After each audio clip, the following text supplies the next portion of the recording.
नमस्कार, India news Madhya Pradesh Chhattisgarh देख रहे हैं आप। बड़ी बहस छत्तीसगढ़ में आपका स्वागत है। मैं हूं आपके साथ पराग गुप्ता। भारत देश को अखंड भारत बनाने के लिए केंद्र सरकार हर संभव कोशिश कर रही है। वहीं अब केंद्र में बैठी बीजेपी ने तुष्टीकरण की राजनीति के अंतर्गत अब इसने अभियान चलाने का निर्णय लिया है, जिसके चलते अब तक जो तबका यानी मुस्लिम समुदाय बीजेपी और कमल से दूरी बनाकर रखता था, तो अब बीजेपी उसी समुदाय पर फोकस करते हुए स्नेह अभियान के तहत उन्हें कमल की छत्र छाया में लाने के लिए कोशिश कर रही है। एक तरफ देश में इस समय जिस तरह से राजस्थान में कन्हैया लाल की जघन्य हत्या को लेकर जनता में आक्रोश है और लोग सोशल मीडिया के सारे सांप्रदायिक उन्माद फैलाने का प्रयास कर रहे हैं, तो ऐसे में विपक्ष में बैठी कांग्रेस केंद्र सरकार पर सांप्रदायिक दंगे फैलाने का गंभीर आरोप लगाते हुए उसे कटघरे में खड़ा कर रही है। जनता को मुद्दे से भटकाने का प्रयास करने तक के आरोप केंद्र सरकार पर लगातार कांग्रेस की ओर से लगाए जा रहे हैं। इसके बावजूद केंद्र सरकार अपने अखंड भारत अभियान के तहत लोगों में द्वेष भावना हटाकर आपस में भाईचारा बढ़ाने का प्रयास करते हुए नजर आ रही है। छत्तीसगढ़ के मुख्यमंत्री भूपेश बघेल ने बीजेपी के स्नेह अभियान को बीजेपी की चाल और चरित्र से जोड़ते हुए सीधे तौर पर केंद्र सरकार पर निशाना साधा और कहा कि आरएसएस और बीजेपी के मंसूबों को देश की जनता बखूबी जानती है। मुख्यमंत्री भूपेश बघेल के इस जुबानी हमले का पलटवार छत्तीसगढ़ बीजेपी के नेता भी देते हुए नजर आ रहे हैं। ऐसे में अब देखना है कि बीजेपी का स्नेह अभियान क्या देश के उस समुदाय में स्नेह जगा पाता है जो आज तक बीजेपी और आरएसएस की खिलाफत करता रहा है। साथ ही सवाल यह भी, अगर बीजेपी किसी समुदाय में प्यार जगाना चाहती है तो इससे कांग्रेस को क्या आपत्ति है। आज इसी मुद्दे पर करेंगे चर्चा। हमारे साथ मेहमानों का एक खास पैनल भी जुड़ेगा, लेकिन उससे पहले सीएम भूपेश बघेल और उनके आरोपों पर बीजेपी की प्रतिक्रिया क्या है, आप वो सुन लीजिए। उस मामले में मौन है। आप भारतीय जनता पार्टी कार्यकर्ता मरा वो भी भारतीय जनता पार्टी का, मारा वो भी भारतीय जनता पार्टी का, और छत्तीसगढ़ में बंद कराए वो भी भारतीय जनता पार्टी का। क्या है ये बताना चाहिए उनको कि उनके साथ रिश्ता क्या है। एक भी आदमी ये नहीं बताया कि हमारा कार्यकर्ता नहीं था, हमारे से संबंधित नहीं था। चुप क्यों है? तो क्या देश में इस प्रकार से आग लगाने के बाद स्नेह यात्रा निकालेंगे? जब नुपुर शर्मा के खिलाफ एफआईआर क्यों नहीं हुआ? अब उसी अपराध में एक पत्रकार जुबैर को आप जेल में डाल देते हैं और उसी अपराध में नुपुर शर्मा आप घूम रही है। सुप्रीम कोर्ट के फटकार के बाद भी कोई कार्रवाई नहीं हो रही। तो इसका मतलब ये है कि केंद्र सरकार, क्योंकि दिल्ली पुलिस तो केंद्र सरकार के अधीन है, कोई कार्रवाई नहीं कर रही है। इसका मतलब क्या है? आप एक तरफ बढ़ावा दे रहे हैं, जूता से मारो और दूसरा से पूछो। किसी को कोई स्थिति स्पष्ट करने की जरूरत नहीं है और ये बड़ा साफ विषय है। हिंदुस्तान में एक ही राजनीतिक दल है जो सांप्रदायिकता तुष्टीकरण के खिलाफ पूरे दुनिया में जाना जाता है कि भारतीय जनता पार्टी एक ऐसी पार्टी है जिसका जन्म ही हुआ तुष्टीकरण के खिलाफ। जम्मू कश्मीर में 2 निशान 2 प्रधान 2 विधान के खिलाफ हमने संघर्ष करके अपनी राजनीतिक यात्रा शुरू की। इसलिए तुष्टीकरण की राजनीति कांग्रेस करती है। भारतीय जनता पार्टी तुष्टीकरण की राजनीति न की है न कभी करेगी। ये खुली किताब की तरफ दुनिया के लोग जानते हैं।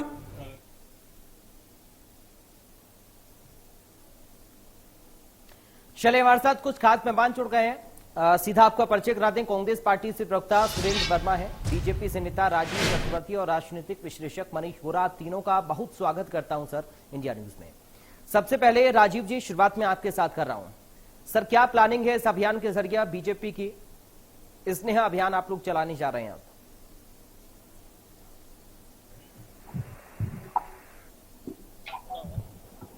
राजीव,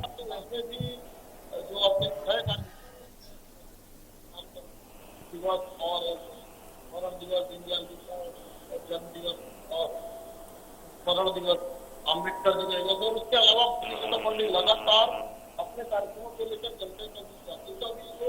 एक सेतु बनाने के लिए भारतीय जनता पार्टी समाज के सभी वर्गों के बीच में और संघर्ष और चेतना। राजीव जी, मैं माफी चाहूंगा सर आपसे, थोड़ा सा आपकी आवाज क्लियर नहीं आ रही है। एक बार मैं इसको ठीक करा लेता हूं जो टेक्निकल इशू है। तब तक मैं सुरेंद्र वर्मा जी का एक कमेंट ले लेता हूं। सुरेंद्र जी, अगर स्नेह के जरिया सर्व समाज को एकत्रित करने की कोशिश कर रही है बीजेपी, तो उसमें कांग्रेस को दिक्कत क्या है?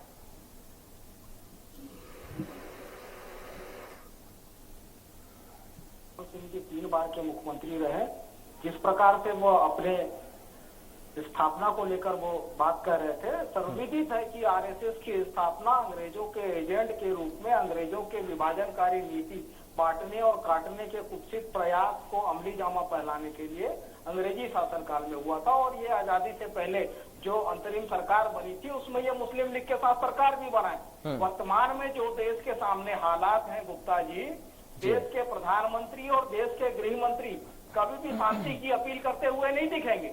ये इनका दोहरा चरित्र है। माननीय सर्वोच्च न्यायालय ने भी इनको आईना दिखाया कि ये जो देश के सामने जो घटनाक्रम हो रहे हैं, ये नुपुर शर्मा के द्वारा तय एजेंडे के तहत एक पार्टी के एजेंडे को स्थापित करने के लिए इस प्रकार से कुत्सित प्रयास किया गया। उसी कारण से आज देश को नफरत की आग में झोंका जा रहा है। इनके अनुसांगिक संगठन है वो एक वर्ग विशेष के आर्थिक बहिष्कार का आह्वान करते हैं। उसके संदर्भ में देश के गृह मंत्री और मुख्यमंत्री प्रधानमंत्री मौन है। जिस प्रकार से वर्तमान हालात में न केवल उदयपुर के हत्यारों का भाजपा कनेक्शन निकलता है, कश्मीर के आतंकी तालिब हुसैन जो है वो भी भाजपा के आईटी सेल के पदाधिकारी निकलते हैं। तो तमाम जो भारतीय जनता पार्टी के कनेक्शन के संदर्भ में ये जवाब दे।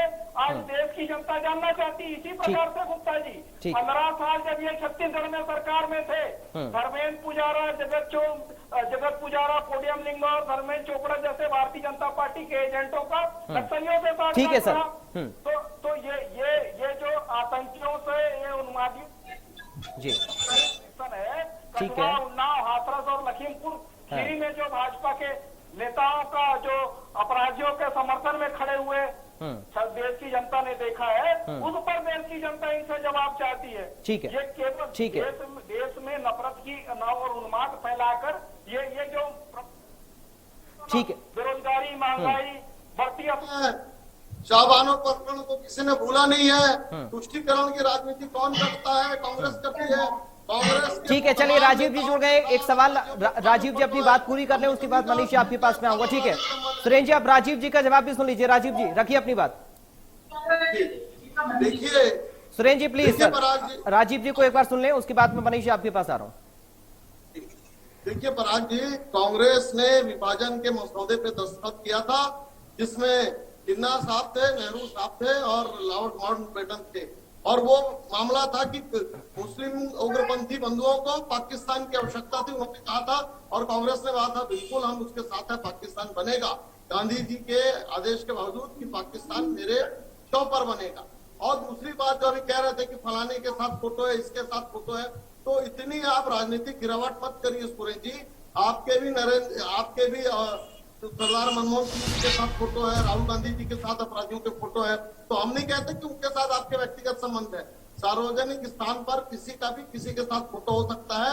आप लोग इतने नीचे गिर गए कि उसके साथ आप उस व्यक्ति का संबंध बनाते हैं। मैं दूसरी बात पर आता हूँ। बात है जो स्नेह यात्रा निकल रही है, वो स्नेह यात्रा है कि हमारे समाज के बीच में जो कांग्रेस ने जो जहर बोया है जातिवाद का, छुआछूत का, धर्म संप्रदाय का, तो उस संप्रदायवाद को हटाने के लिए भारतीय जनता पार्टी यात्रा निकालेगी। और हम जानते हैं साजिश, शहादत, साझी विरासत, अगर अशफाक उल्ला खान और भगत सिंह और चंद्रशेखर आजाद को कांग्रेस पार्टी ने कभी भी अपने इतिहास में स्थान नहीं दिया।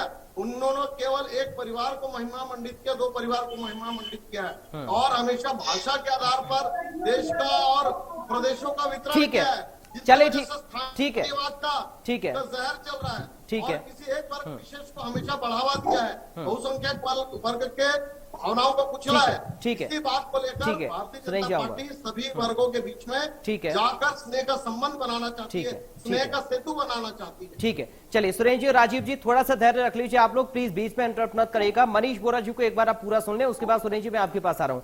मनीष बोरा जी सर, कैसे एनालिसिस कर रहे हैं बीजेपी के स्नेह अभियान पर आप, और साथ ही इसकी जरूरत क्या पड़ी और क्यों पड़ी और किस लिए पड़ी? मनीष जी देखिए, मुझे लगता है भारतीय जनता पार्टी जो यात्रा निकाल रही है, तो इस यात्रा में मुझे लगता है कि राजीव जी बोल रहे थे कि कांग्रेस ने जो जातिवाद का बीज जो है, जो तुष्टीकरण की राजनीति करी है, जो धर्म के आधार पर राजनीति को बांटने का प्रयास किया है, तो भारतीय जनता पार्टी बहुत लंबे समय से काम कर रही है, उस समय उसके बाद याद करें कि कांग्रेस तरीके का काम कर रही है, उसके लिए हमको इसमें यात्रा निकालना चाहिए, हमको लोगों के बीच में जाना चाहिए कांग्रेस की जो कार्य योजना है उसको लेकर वो जो कर रही है वो काम ठीक नहीं है, वो आपको बांटने का काम कर रही है, लोगों में अनिश्चितता फैलाने का काम कर रही है। तो इतने दिन तक क्या कर रहे थे, आज अचानक आपको इसमें यात्रा निकालने की याद आ गई। कोई दिक्कत नहीं है, लोकतंत्र है, लोकतंत्र में सब कुछ जायज है, हर दल को अपनी जो विचारधारा है उसको लेकर के जनता के बीच में जाने की इजाजत है। तो जा रहे हैं, ठीक अच्छी बात है, आप जाइए, अपनी विचारधारा को रखिए और विचारधारा को रख के लोगों को अपने साथ जोड़ने का प्रयास करिए।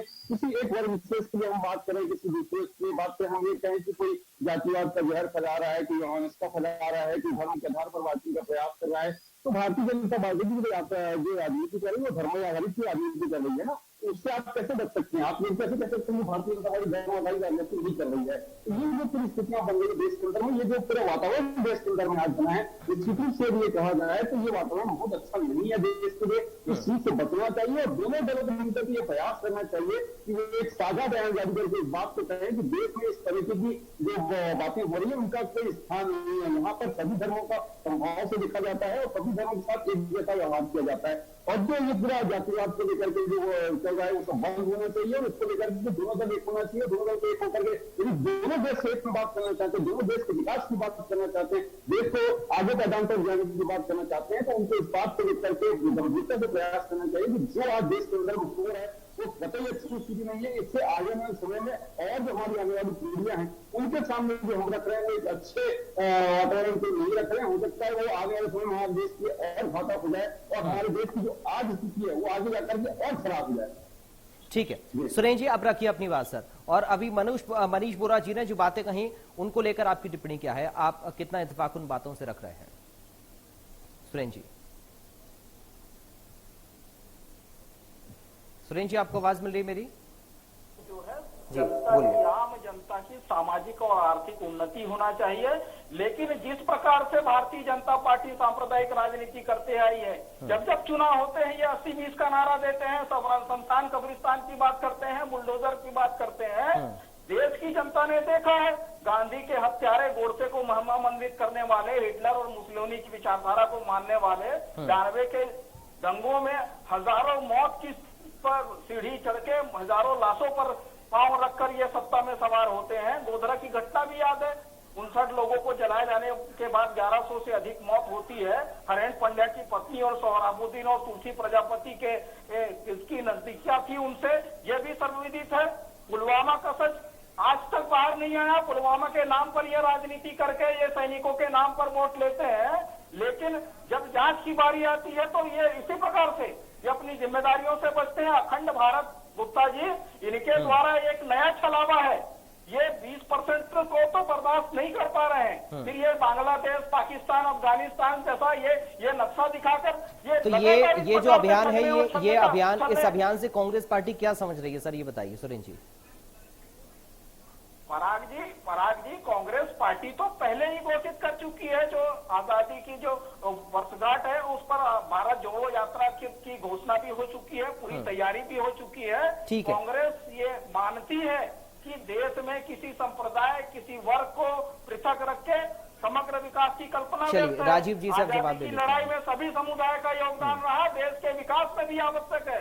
तो ये भाजपा की ये बांटने और काटने का कुछ प्रयास है। और लिंचिंग और हेट स्पीच जहां जहां भाजपा की सरकार है, आज भी चाहे आदिवासी हो, महिला हो, अनुसूचित जाति वर्ग के हो, मध्य प्रदेश की घटना भी आपको याद होगा। हाल ही में परसों जिस प्रकार से डीजल डालकर एक अनुसूचित जनजाति की महिला को आग के हवाले कर दिया। चलिए राजीव जी से अब जवाब ले लेते हैं सर। ठीक है राजीव जी।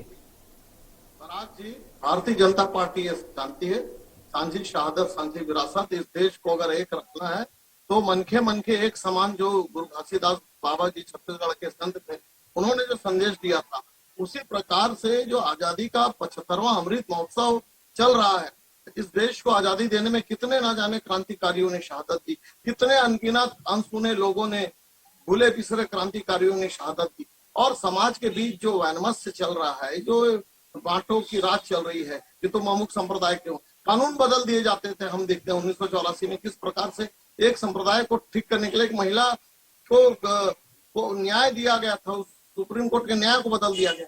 तो वो सब चीजों से परे हटकर भारतीय जनता पार्टी अगर स्नेह यात्रा निकालना चाहती है तो कांग्रेस पार्टी के पेट में दर्द होता है। आपको पेट में दर्द हो, हम तो आपको भी आमंत्रित करते हैं, आइए आप इस लेकिन स्नेह राजीव यात्रा जी, में आइए और 80-20 सम्मिलित वाला होइए। फॉर्मूला हर चुनाव में क्यों आता है? सुरेंद्र जी कह रहे हैं कि जब जब चुनाव नजदीक आते हैं आप 80-20 का फॉर्मूला ले आते हैं। आज समझाइए सुरेंद्र जी को कि 80-20 क्या है।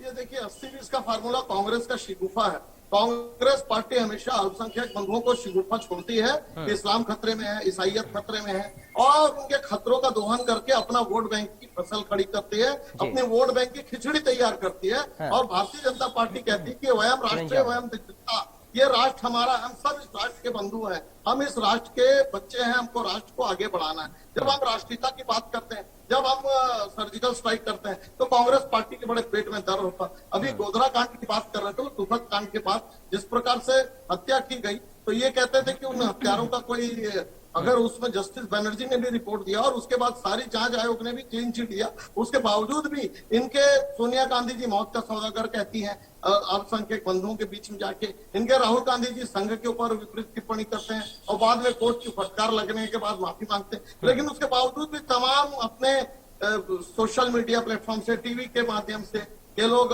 बार बार भारतीय जनता पार्टी को निंदा करते हैं, उसको कटघरे में खड़ा करते हैं। तो ये बहुत निंदनीय बात है। हमारी स्नेह यात्रा जो निकल रही है, उस स्नेह यात्रा से समाज के बीच में समरसता आएगी, समाज के बीच में जो वो स्नेह की वर्षा होगी, स्नेह का समुद्र का सैलाब आएगा, और हम वापस जो कड़वाहट है उसे भूलकर भारत राष्ट्र को आगे बढ़ाने के लिए भारत माँ को परम वैभव के शिखर पर लेकर जाएंगे। ये हमारा संकल्प है। हम कांग्रेस पार्टी को भी कहते हैं कि हमारे साथ जुड़िए। ठीक है। मनीष बोरा जी, आपने अभी दोनों को सुन लिया। एक कह रहे हैं कि साहब 80-20 का फॉर्मूला फिर से बीजेपी सेट करने की कोशिश कर रही है, और दूसरा राजीव जी यहाँ पर कह रहे हैं कि हम तो सबको साथ लेकर चलने वाली पार्टी हैं, ये जो शिगुफा है ये कांग्रेस पार्टी छोड़ती है और ये लकीर कांग्रेस पार्टी खींच रही है। देखिए इसमें ये बात है, देश में 80-20 के फार्मूले पे बात करते हैं, दूसरे 20-80 के फार्मूले पे बात करते हैं, तो दोनों दल जब बात करते हैं तो दोनों एक चीज पर बात कर रहे हैं कि हमको एक दल प्रकार से सत्ता में आना है। निश्चित रूप से राजनीति में जो भी आता है वो राज करने के लिए आता है, राजनीतिक दल है, राज करने के लिए है। मगर राज करने के लिए जब आप सत्ता में बैठ जाते हैं तो उसके बाद आपके लिए सबके लिए समदृष्टि रखना पड़ता है आपको। जब आपको देश के समग्र विकास की आप बात करते हैं, आप भारत को परम वैभव पर ले जाने की बात करते हैं, आप भारत को विकास के पथ पर ले जाने की बात करते हैं, आप सारे धर्मों को एक साथ लेने की बात करते हैं, जब आप इस तरीके की बातें कर रहे हैं तो आपके अंदर वो बातें केवल बोलने के लिए होना चाहिए, आपके आचार विचार व्यवहार, आपकी सरकार के जो योजनाएं हैं उन पर भी वो चीज निश्चित होना चाहिए।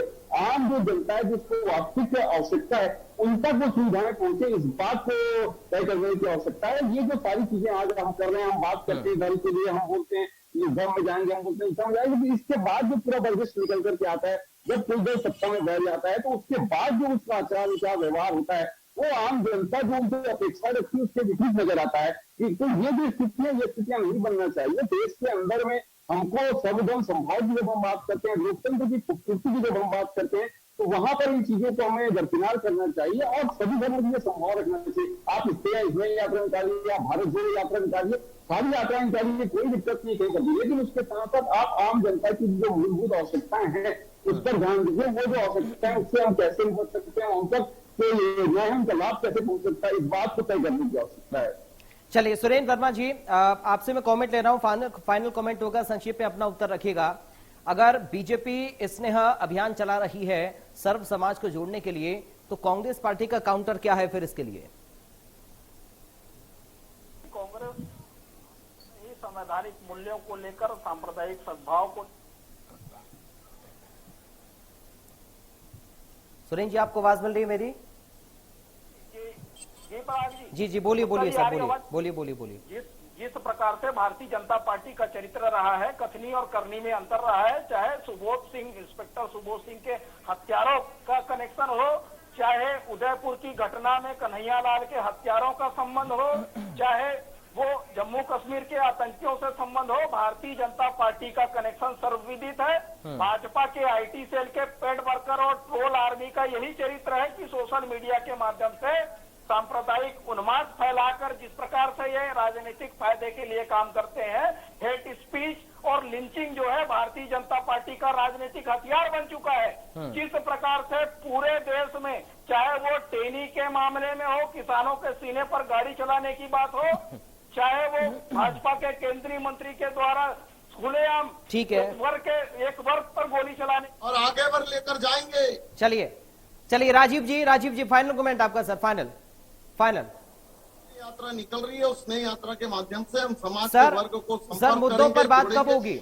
मुद्दों पर बात कब होगी राजीव जी? बिल्कुल मुद्दों पर भी बात होगी। ये देश आगे बढ़ रहा है, तमाम तकलीफों के बावजूद भी ये देश आगे बढ़ रहा है, निर्यात बढ़ रहा है, रुपए धीरे धीरे मजबूत हो रहा है और धीरे धीरे बेरोजगारी दूर होगी और देश एक सफल और सुदृढ़ राष्ट्र के रूप में आगे बढ़ेगा और देश में भाईचारे के लिए हम अंतिम समय तक संघर्ष करेंगे।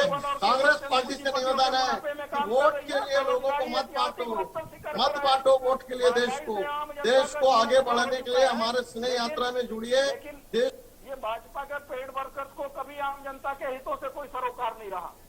ठीक है, चलिए आज समय सर इतनी इजाजत दे रहा, बहुत शुक्रिया। सुरेंद्र वर्मा जी आपका, राजीव चक्रवर्ती जी आपका और मनीष पुरा जी आपका बहुत शुक्रिया सर अपने एनालिसिस को हमारे दर्शकों के सामने रखने के लिए। तो आपने सुना दोनों पार्टी के प्रवक्ताओं को, दरअसल बीजेपी की ओर से जो स्नेह यात्रा निकाली जा रही है उस पर कांग्रेस पार्टी अब तंज कस रही है और 80-20 के फॉर्मूले की बात एक बार फिर से लाई जा रही है बीच में। लेकिन मुद्दों पर भी बात हो और इस यात्रा के जरिए क्या निष्कर्ष निकलेगा बीजेपी के लिए, ये देखना अहम होगा। फिलहाल मुझे दीजिए इजाजत, आप देखते रहिए इंडिया न्यूज।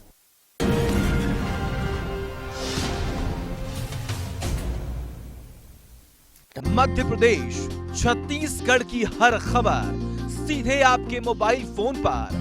अभी सब्सक्राइब करें हमारा चैनल और पाएं पल पल की खबर।